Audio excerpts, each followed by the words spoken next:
Ya pemirsa, itu dia tadi ada beberapa contoh penyakit kulit ya. Dan ternyata beberapa penyakit kulit ada yang bisa diatasi dengan herbal loh Dokter Haikal. Betul banget Intan. Jadi selain menggunakan obat-obatan kimiawi, kita bisa gunakan nih, manfaatkan bahan-bahan herbal untuk membantu mengatasi penyakit kulit ya. Seperti panu, urap, atau infeksi jamur. Untuk lebih jelasnya, di tengah kita sudah ada Dr. Dian Elko, dokter ahli herbal. Pagi dok, apa kabar? Pagi Dokter Haikal. Pagi dokter. Alhamdulillah Sehat ya? Alhamdulillah sehat. Ya, dokter, kita langsung aja ke fakta dan mitos yang pertama ya dokter. Iya. Sebelum kita mengolah-olah, udah ada banyak banget nih pemirsa di rumah mungkin ngelihat bahan-bahan yang ada di depan kita. Nah dokter, ini katanya eksim dapat diatasi dengan jahe. Ini fakta atau mitos dok? Mitos. Mitos? Ya, jadi kalau di jahe saja, Ya. itu sebenarnya masih membutuhkan penelitian lebih dalam skala besar.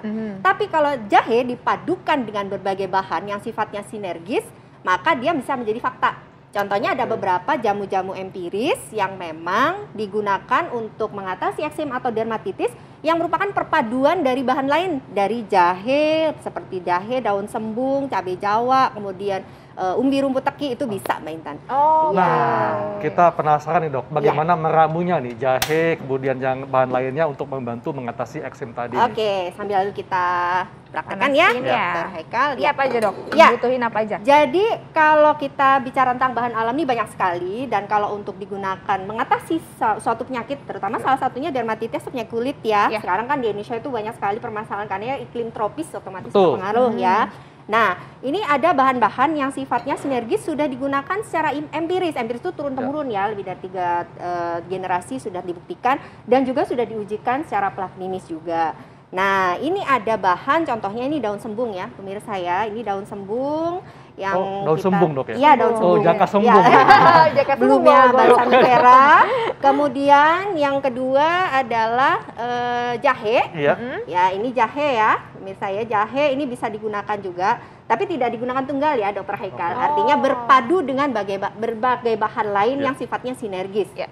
Kemudian berikutnya ada rumput teki, umbinya kita ambil. Oh, Ya. ini pasti rumputnya suka main teka-teki ya? Iya, rumput teki. Kemudian dia anti alergi Iya, ya, Dokter iya. Haikal, karena biasanya dermatitis atau eksim itu dipengaruhi oleh alergi. Betul. Kemudian ada cabai Jawa. Oh, ini cabai Jawa Cabai dok? Jawa, iya sifatnya hangat ya, dia menghangatkan karena memang kalau eksim atau dermatitis biasanya muncul tuh pada saat cuaca dingin juga bisa, Oke. biduran-biduran Iya. juga bisa ya. Oh gitu ya dok? Bisa Iya, ngatasin alergi udara dingin ya bisa ya. Oke. Nah, ini kita masukkan, kita ambil perbandingannya, gampangnya rumusnya 10-5-7. Jadi dalam gram ya. Oh ya. 2 gelas air, kemudian kita pakai 10 gram daun sembung. Ini nyari-nyarinya bahan-bahan herbal ini nggak sulit ya dok ya? Tidak, karena ini sebenarnya bisa tumbuh di sekitar kita, di taman toga atau taman obat Iya. keluarga, di rumah-rumah penduduk sekarang sudah banyak. Dan bisa kita Dan tanam di bisa kita pekarangan tanam, rumah ya? iya, bisa Iya, kita iya, iya. tanam. Dan ini untuk pertolongan bagus sekali ya, maksudnya untuk maintenance gitu ya, Oke. bagi yang dermatitis. Ini juga tadi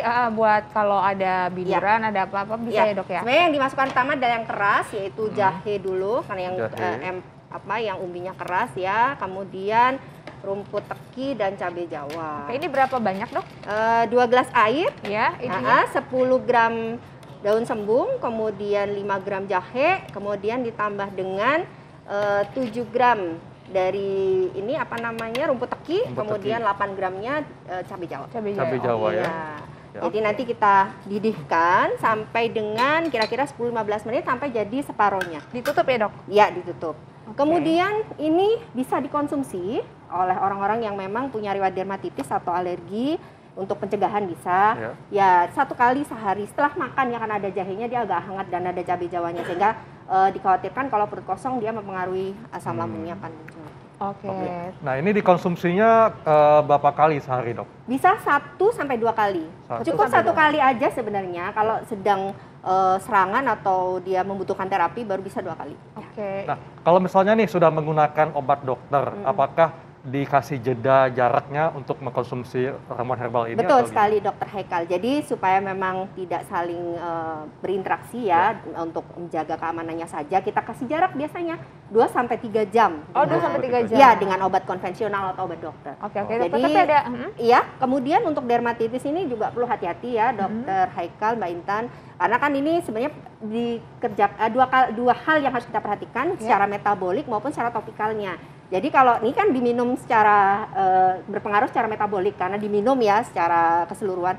Nah, topikalnya juga harus kita perhatikan bagian-bagian yang rawan terkena dermatitis harus jaga kebersihannya, kemudian kelembapannya juga. Makanya juga kita tidak hanya minum ini tapi kita perhatikan bagian-bagian yang sakit tadi sehingga saling sinergi untuk percepatan penyembuhannya. Ya. Setuju, Dokter, ini kalau untuk sekali masak bisa untuk 2 kali minum misalnya atau harus setiap kalau mau minum dibikin secara langsung, Dok?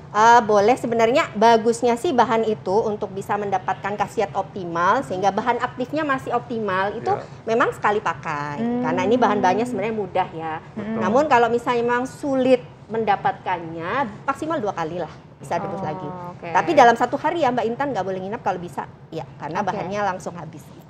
Ya, dokter, ini fakta dan mitos berikutnya dok sebelum kita ke resep berikutnya. Ini katanya air dingin bisa mengendalikan rasa sakit akibat luka dan bisa meredakan sensasi gatal pada kulit. Ini fakta atau mitos? Fakta? Iya. Fakta. Jadi kalau kita gatal atau nyeri ya, sebenarnya itu ada sensasi gatal itu dipengaruhi banyak hal. Salah satunya stres, kemudian keadaan cuaca dan sebagainya. Nah, kemudian kalau gatal itu biasanya pembuluh darah kita tuh vasodilatasi. Jadi dia melebar sehingga warnanya merah-merah, kemudian ada yang bengkak juga begitu ya Mbak Intan. Nah, selama ini nih ada pendapat di masyarakat kasih air panas aja biar cepat hilang gatalnya gitu kan. Nah, disiram air panas, jeburin air panas itu justru nggak bagus. Jadi biasanya kulitnya jadi semakin kering dan setelah itu makin gatal lagi. Nah, tapi yang bagus untuk bisa menghilangkan rasa gatalnya tadi biasanya kita kompres dengan batu es. Dengan batu es ya kita ambil kemudian kita kompreskan pada bagian yang gatal karena di situ ada vasokonstriksi ya. Dia mengurangi rasa gatalnya juga sehingga biasanya 5 sampai 10 menit kita angkat. Kemudian kalau gatal kasih lagi begitu. Dan tentunya mengurangi rasa merah dok ya? Iya merahnya karena kan tadi vasodilatasi ya. Jadi kalau seperti itu dia jadi vasokonstriksi jadi nggak terlalu gatal lagi. Gitu. Oke, nah dokter ini kita udah bisa nanti disaring berarti ya dok? Betul sekali. Nanti disaring, kemudian kita dinginkan. Menjelang minum biasanya kalau memang ingin sensasi rasanya memang agak pedas pahit gitu ya, pedas pet. Kita bisa tambahkan madu asli. Cukup 1 sendok, tapi posisinya menambahkannya sudah dalam posisi dingin ya, jangan posisi panas gitu, karena enzimatis madunya. Baik dok, nah ini masih ada sejumlah resep yang akan kita coba ya. Nah tapi sebelumnya dok, kita lihat dulu yang mau lewat berikut ini.